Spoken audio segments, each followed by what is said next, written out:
Hi, welcome to FitTech Videos. This is video 3 in our Stability Ball Basic Exercises series. And in this video, we're going to take you into the supine position where you face up.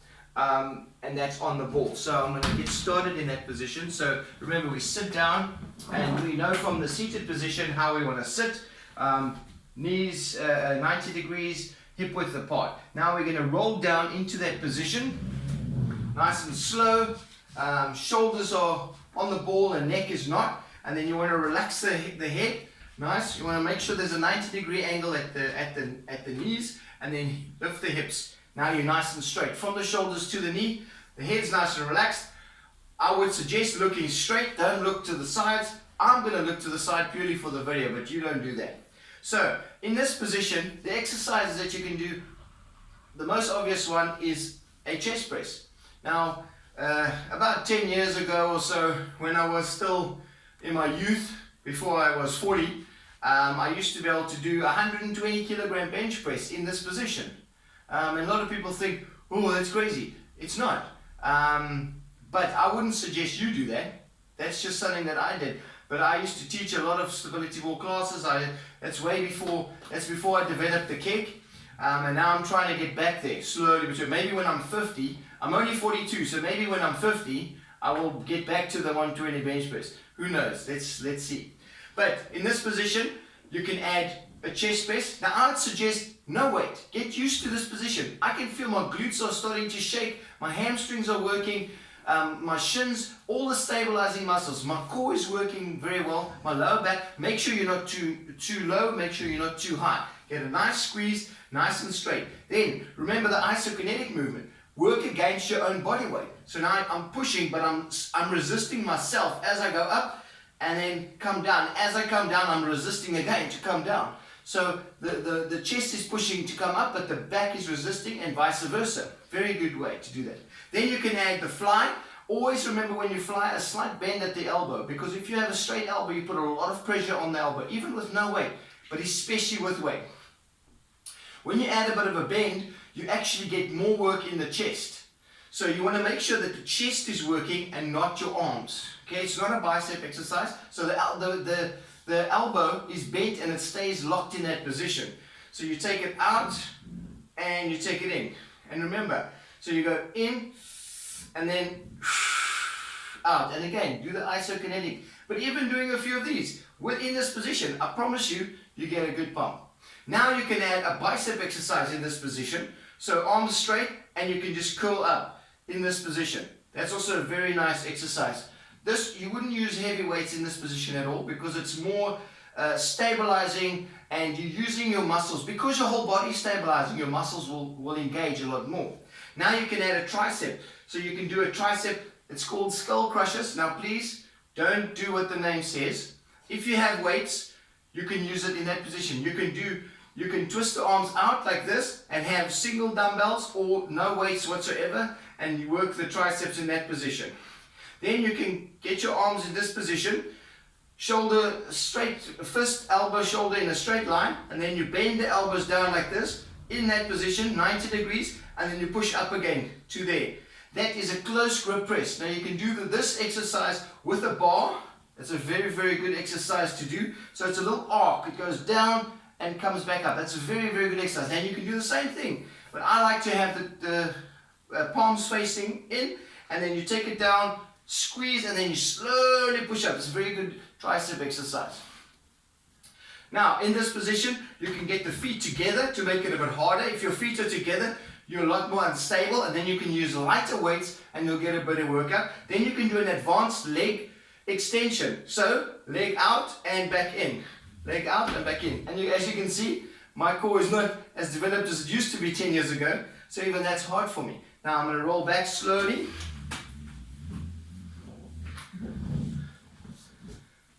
Wow.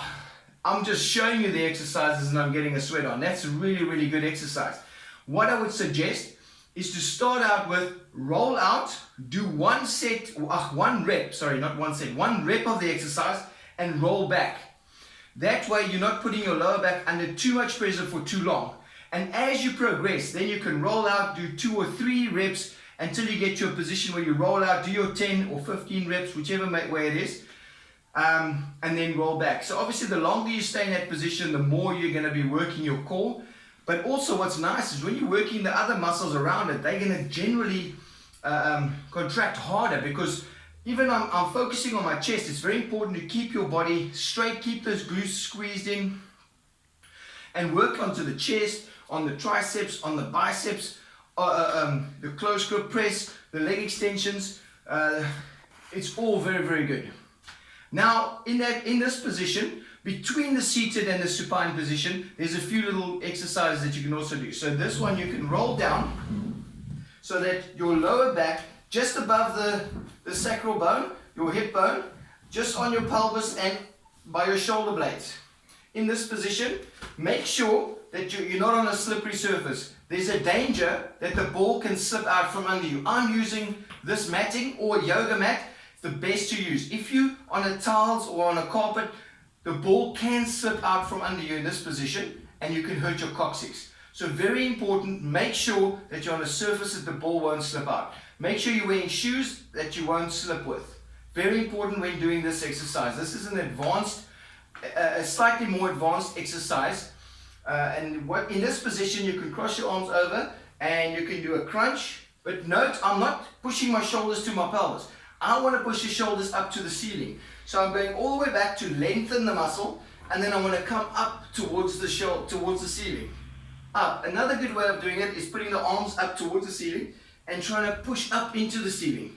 I'm getting a little bit of a leg push as well, but it's really good to get in there. Now, another exercise that's very good, you bend the one leg, you get the other leg straight. Now you start with the heel on the floor. Then you sink down just a little bit to just past 90 degrees, arms on the chest, and you push up just to there. Sink down and push up. And as you push, you're slightly lifting the leg. If you want to go a little bit more advanced, you keep the leg in the air while moving. Down and up. Down and up. And let's let it roll back up. I tell you what, that's a fantastic one leg press. So it's a leg press with one leg, and whew, you can hear I've got some work to do, but that's a fantastic exercise. I used to love doing that exercise in my classes, and I guarantee you I always got good comments because people felt it the next day. I used to get guys in my classes that I would get in from the floor of the gym and say, guys, come try my class out. And they'd be like, no dude, I'm busy with my weights, I like my big weights. And I'd be like, listen dude, I also like my big weights. But you know what, sometimes doing these core classes, getting different muscles firing, then when you go do your bigger weights, man, the results are great. Now as a gym instructor, I had to do stability ball classes. So I used to do my stability ball classes, and the funny thing is, after doing a few of these classes, I started seeing results on the weight floor. I mean, when I first became a personal trainer, I was a muscle junkie. It doesn't look like it now. I used to be 7 days a week in the gym pumping iron. I used to love just chest, biceps, legs. I used to love doing the big stuff. Then when I started working in the gym, I had to do these core classes. And as I started learning more and I did these core classes, I found that, man, what I could do, I could last longer in the gym. I could push heavier weights. I could go lower in my squats. All these things came to me, and I started getting better results because my core was stronger and my finer balancing muscles were more developed. So then the bigger muscles automatically get developed more. And then I used to get some of the guys that thought that this class is not enough for them. And boy, the next day when I see them in the gym, or the next few days, I'd be asking them, hey, how are you feeling? And they're like, man, was I sore after that little bit of no weights, just body weight.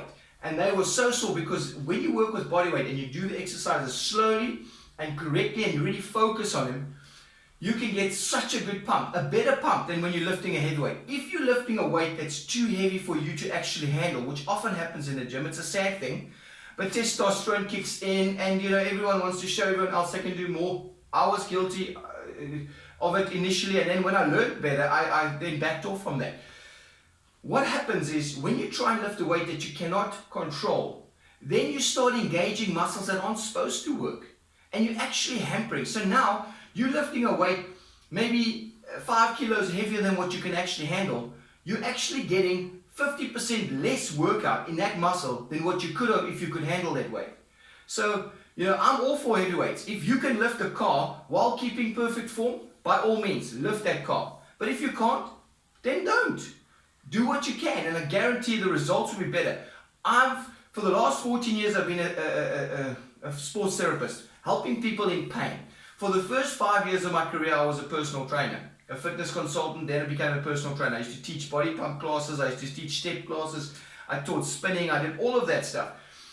And as a therapist, I see the mistakes people make. I see the mistakes I used to make. And it's a lot of people don't want advance. I've got biokineticists, physiotherapists, doctors, they come to me for therapy. And just because they know a vast amount of what they know, doesn't mean that they know how to melt it all together. Now, I've had the luxury, and I've been blessed enough to have been working in different countries and have seen a whole bunch of things. And I've learned for myself how important it is to do these things. So that's why, one of the reasons why I want this website out there, because I really have a passion to just teach people these little things, and you will see that it makes a huge difference. Well, I hope you enjoyed that, and thanks for watching.